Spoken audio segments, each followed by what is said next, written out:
Mimi naomba rais, kama ulisahau kusoma katiba ya Kenya, urudi usome katiba ya Kenya. Tuko na shetani wa Kenya anaitwa Mr. Dorcas wa Munyoro.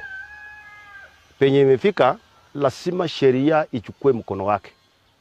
Kwa sababu hatuwezi ona mtu akijaribu kutenganisha watu, amechimba mtaro kubwa anaingisha wengine, anasimama pale anaongea kama yeye ndio Mungu.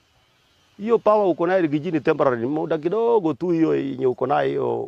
Unajua sasa broking itakuingia sasa kuanzia juzi. Umeshinda hii kura moja. Hii nyingine yote sisi tumekuwa tukishinda tuna tweet congratulations.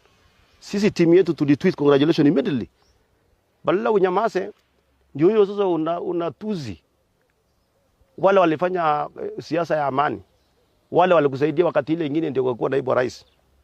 Na mimi niombe msamaha sana kwa sababu mimi ndio nilikosea mali kubwa kwa huyu shetani huyu. Huyu mtu ni shetani wa nchi.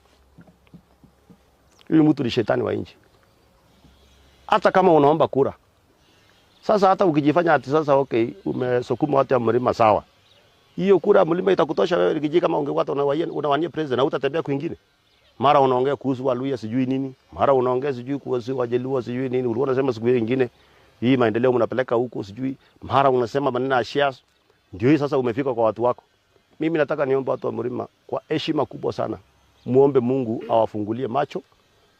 Mkuwe na barabara nyingine, mkuwe na kiongozi mwingine. Huyu sio kiongozi. Huyu ataweka watu wa mlima kwa mtaro.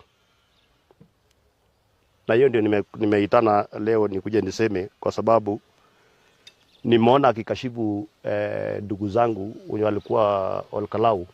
Na hawa ndugu zetu wakati tulitoka Olkalau tumeshindwa, tulikubali tumeshindwa.